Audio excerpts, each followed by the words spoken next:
Olá, bem-vindos ao quadro. Continuando o nosso estudo sobre campo elétrico,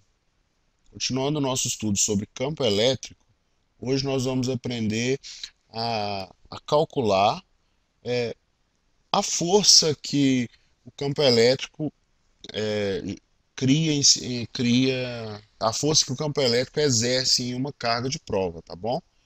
Bom, vamos voltar aqui para um pouquinho no que a gente aprendeu na aula passada. A gente aprendeu o seguinte, que se eu quiser calcular o vetor campo elétrico, é só eu pego que o vetor campo elétrico é dado pela razão entre a força eletrostática, né, que ele cria, e a carga, né? A gente aprendeu também que se a carga de prova que está imersa aqui nesse campo elétrico for positiva, a força tem o mesmo sentido do campo elétrico, né?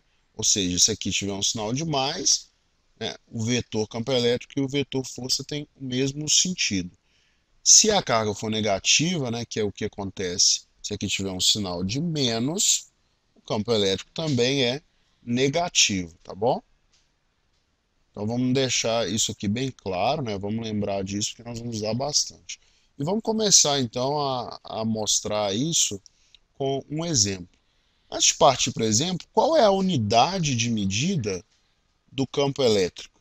Aqui eu estou escrevendo só o módulo, tá? Se eu quiser calcular o módulo do campo elétrico, é só calcular o módulo da força dividido pelo módulo da carga.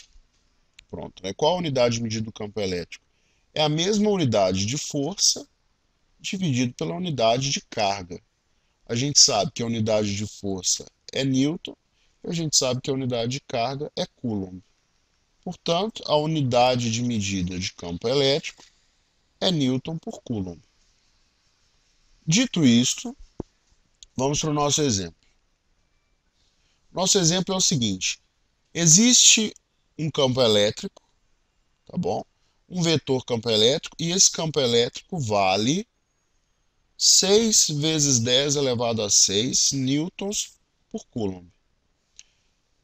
Na letra A do nosso exemplo, eu vou fazer o seguinte: eu vou colocar aqui nesse campo elétrico uma carga de prova Q1 e o valor dessa carga é 2 microcoulomb. A gente já viu que 1 micro, a gente já viu isso em outras aulas, né? É igual a 1 vezes 10 elevado a menos 6. Tá certo? Portanto, essa carga Q1 vale quanto? 2 micro, né? Que é 10 elevado a menos 6. 2 vezes 10 elevado a menos 6 coulombs. Agora eu quero calcular a força eletrostática, a força que esse campo elétrico, né, cria nessa, nessa carga Q1. Então vamos lá, olha para essa fórmula aqui de cima. Vou calcular só o módulo. Por que eu vou calcular só o módulo? Porque a direção eu já sei, né? A direção eu já sei. A direção da força qual é? A direção da força é, quando a carga é positiva, é no mesmo sentido do campo elétrico.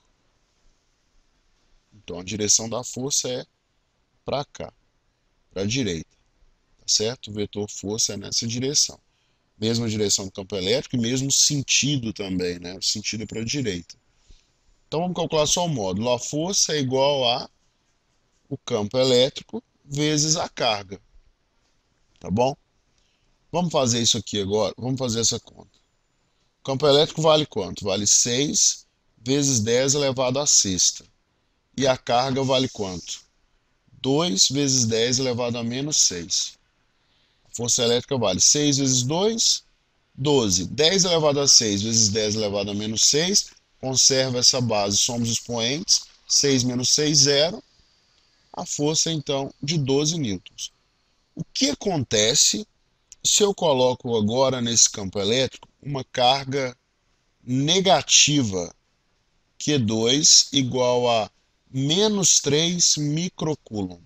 A primeira coisa que a gente sabe, que a gente já aprendeu, é que a força elétrica, nesse caso, né, vou chamar essa força aqui de força 2, ela age no sentido contrário ao sentido do campo elétrico.